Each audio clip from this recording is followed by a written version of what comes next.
প্রিয় দর্শক, আশা করি সবাই ভালো আছেন। আপনার ইনকাম ট্যাক্স রিটার্নে যদি ছোট্ট একটি টেকনিক অ্যাপ্লাই করেন, তাহলে আপনার কিন্তু কর দায় অনেকটি কমে যাবে, অনেকাংশে কমে যাবে। এবং সেই টেকনিকটা কি, এবং আপনি সিম্পল একটি হিসাব করে আপনি যদি বিনিয়োগ করেন, তাহলে আপনি আপনার কর দায় থেকে সর্বোচ্চ পরিমাণ কর রিয়াত নিতে পারবেন। সেক্ষেত্রে আপনার বিনিয়োগের পরিমাণটি হতে হবে একটি ক্যালকুলেটিভ অ্যামাউন্ট। সেক্ষেত্রে আপনি কি পরিমাণ বিনিয়োগ করতে চান? হ্যাঁ দর্শক, আপনাকে আপনার মোট আয়ের 1/3 বাদ দিতে হবে। আপনি যে টাকা ইনকাম করেন, টোটাল ইনকাম থেকে আপনার 1/3 অর্থ বাদ দেওয়ার পরে যে টাকাটি থাকবে, সেই টাকার 20% আপনি বিনিয়োগ করবেন।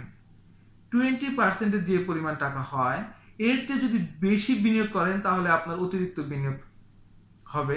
সেক্ষেত্রে আপনি আপনার কর রিয়াত সর্বোচ্চটাই পেয়ে যাবেন, কিন্তু আপনার বিনিয়োগের পরিমাণ বেশি থাকবে। কারো যদি অতিরিক্ত অর্থ থাকে, কারো যদি অতিরিক্ত বিনিয়োগ করার সক্ষমতা থাকে, তাহলে সে বিনিয়োগ করবেন, কোনো সমস্যা নেই। ইনকাম ট্যাক্স রিটার্নের ক্ষেত্রে সে কোনো সমস্যা নাই।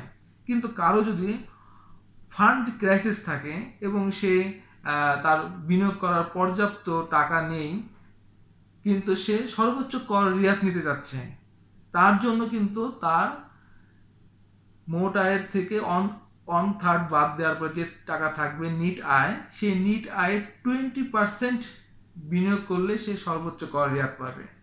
যদি এর থেকে সে কম বিনিয়োগ করে, তাহলে তাকে অতিরিক্ত ট্যাক্স দিতে হবে।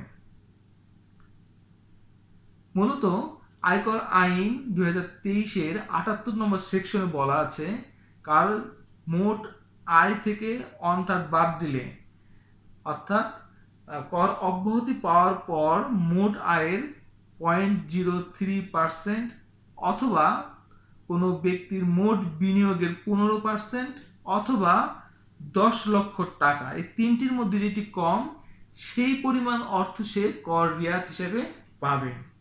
তো এই ক্যালকুলেশন করার দরকার নাই। আপনি সিম্পলি যদি আপনার মোট আয় থেকে কর অব্যাহতি প্রাপ্ত টাকা বাদ দেওয়ার পর যে টাকা থাকবে, তার 20% যদি করেন, তাহলেই এই সূত্র অনুসারে সেই পরিমাণ টাকাই আসবে, যে পরিমাণ টাকা বিনিয়োগ করলে আপনার সর্বোচ্চ আপনি কর রিয়াত পাবেন।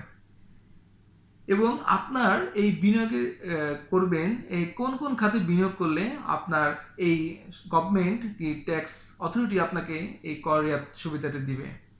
আপনার বিনিয়োগ করতে পারেন আপনার তালিকাভুক্ত স্টক এক্সচেঞ্জ শেয়ার মার্কেটে।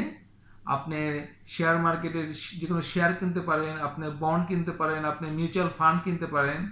আপনি এক্ষেত্রে কর এই টাকা বিনিয়োগ হিসেবে দেখাতে পারবেন। এছাড়া আপনি সঞ্চয়পত্র কিনতে পারেন।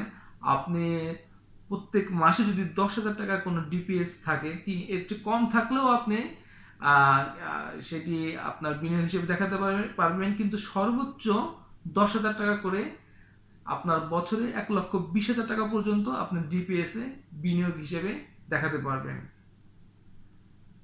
এছাড়াও আপনি যদি কোনো চাকরিজীবীর আপনার প্রভিডেন্ট ফান্ড থেকে থাকে, তাহলে সেই প্রভিডেন্ট ফান্ডের অর্থ আপনি আপনার বিনিয়োগ হিসেবে দেখাতে পারবেন। এছাড়া আপনার যদি কোনো জীবন বীমা প্রিমিয়াম ইন্স্যুরেন্স করা থাকে, সেই টাকা অর্থ আপনি আপনার বিনিয়োগ হিসেবে দেখাতে পারবেন। এছাড়াও আরও কিছু খাত আছে, যেগুলো বিভিন্ন কল্যাণ তহবিলের দান, অনুদান, বিভিন্ন হসপিটালের দান, সেগুলোও আপনার বিনিয়োগ হিসেবে দেখাতে পারেন। তো আপনাকে আপনার এই জুন মাসের রিটার্ন প্রস্তুত করার জন্য আপনাকে এখনই কিন্তু আপনার বিনিয়োগের 30 জুনের আগেই আপনাকে আপনার বিনিয়োগটি সম্পূর্ণ করতে হবে। এবং সেই বিনিয়োগটি কি পরিমাণ টাকা করবেন, সেটি এই ভিডিও থেকে আশা করি বুঝতে পেরেছেন। এবং এই পরিমাণ বিনিয়োগ করে আপনি আপনার সর্বোচ্চ কর রিয়াতটি নিতে পারেন। তো ধন্যবাদ সবাইকে, ভালো থাকবেন।